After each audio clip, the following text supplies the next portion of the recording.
करके। तो यहाँ क्या बताना चाहते हैं कि एक सतनाम की कीमत इतनी है, जिस विधि से हम बताते हैं तुम कितने साहूकार बन जाओगे। सतनाम एक पालड़े रंग होरी हो, 14 लोक चढ़ावे राम रंग होरी हो, 3 लोक पास्यंग धरे रंग होरी हो, भाई तो न तुला तुलाया राम रंग होरी हो। तो भी वो पलड़ा भारी रहेगा। कौन सा? जो एक श्वास उस श्वास का सिमरण है।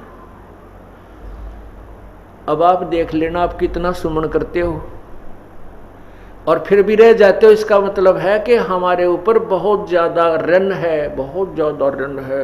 असंख्य युग हो गए हमने यहाँ इस काल के जाल में फंसों को। और काल ये ऐसा चतुर है कि हमारे पुण्यों को बहुत शीघ्र बर्बाद करवा देता है, कोई न कोई कारण बनवा देता है। और फिर हम जैसे थे उसे फिर हो जाए। उसके लिए सावधान रहना होगा। हमने अपने पुण्यों को कहीं नहीं बर्बाद करना है। घड़ी डिमांड भी ना करनी चाहिए परमात्मा से, मन ये दे दे, मेरा ये हो जा, 2 कोठी हो जाए, एक और बना लूँ, ये भगवान एक छोरा का और थोड़ा प्लाट मिल जाए। हम यही तंग मांगते रह जाते हैं। नहीं, परमात्मा से आप मोक्ष, भक्ति और मोक्ष मांगिए, और भक्ति में ये सब अपने आप मिल जाएंगी जिनकी आप अलग से डिमांड करते हो। जैसे किसान गेहूं बीजता है और उस किसान के पास अपना कोई पशु भी नहीं है, ट्रैक्टर से सारा काम कर रहा है, तो गेहूं बीजेगा किस लिए? कि वो अपने परिवार का पेट भरे। प्रथम तो उसने अपने परिवार की और अपने जो है जीवन रक्षा के लिए गेहूं की आवश्यकता है। उससे बचेगा जो सामग्री तो उसको बेचकर अपना अन्य काम वो करेगा।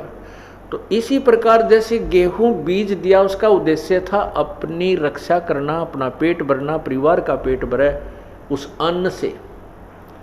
लेकिन गेहूं वो अन्न बनने से पहले भूसा पहले बनता है। वो भूसा जो बनता है, तूड़ा, वो पशुओं का चारा तो फ्री में बनता है, धक्के तो बने अपने आप बनता है। वो तो बाई प्रोडक्ट है उसका, किसका? कनक का, गेहूं का। इसी प्रकार यदि हम मोक्ष उद्देश्य से भक्ति मांगते हैं प्रभु से, तो उस भक्ति के अंदर यहाँ के तुमने जो ठाठ बाट की आवश्यकता है वो तो आप मिलेंगे, बिना मांगे मिलेंगे। वो तो भूसा है यहाँ का।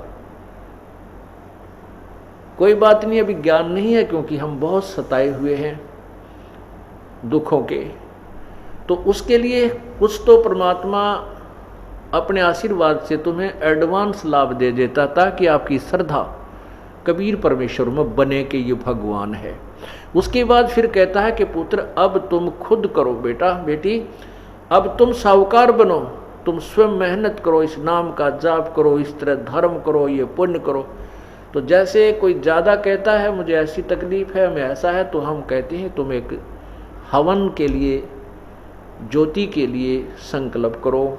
इसी को कहते हैं आप पाठ के लिए संकल्प करो। क्योंकि हम अपने आशीर्वाद, परमात्मा अपने आशीर्वाद से तो आपको देता ही देता, उसके बावजूद भी आप इतने वीक हो चुके हो कि फिर भी उभरते उभरते समय लग रहा है। तो उसको कवर करने के लिए वो आपको बताया जाता है कि ऐसा कर दीजिए। लेकिन जो कहते हैं बिन इच्छा दो देत है सो दान कहावे, और फल बाँचे नहीं ताश का वो अमरापुर जावे। जैसे आप पुण्य करते हो या हवन के लिए, कोई भी ज्योति के लिए जो दान करते हो, ये सबसे उत्तम बताया है कि कोई बिना डिमांड के करना चाहिए। इसमें दोनों फल मिलते हैं। यदि हम किसी डिमांड की कोई परमात्मा से मांग करके जो पुण्य करते हैं, वो काम तो हो जाता है लेकिन वो पुण्य बराबर हो गया, उस पुण्य के प्रतिफल में आपने ले लिया। और बिन इच्छा जो देते सो दान कहावे, फल बाँचे नहीं ताश का वो अमरापुर जावे। जो दान आप करते हो सब इच्छा से, कर्तव्य समझकर, जैसे गीता जी के 3रे अध्याय में लिखा है कि जो व्यक्ति परमात्मा के दिए हुए उस धन में से जो दान नहीं करता वो तो पापी, एक पाप खाता है। इसलिए हमारा परम कर्तव्य है कि हम कुछ पुण्य करें, यज्ञ करें। तो उसके लिए हमारा परम कर्तव्य समझ करके हम जो पुण्य, दान, जो भी करते हैं, पाठ आदि करवाते हैं, उसका फल दोनों लाभ देता है। वो आपके जो काम अड़े हुए हैं उनको भी सेट करता है, क्योंकि आपने बिन इच्छा एक कर्तव्य समझकर दान पाठ आदि करवाया है, और आपको सतलोक जाने के लिए भी उसका पुण्य सहयोगी शेष रह जाता है।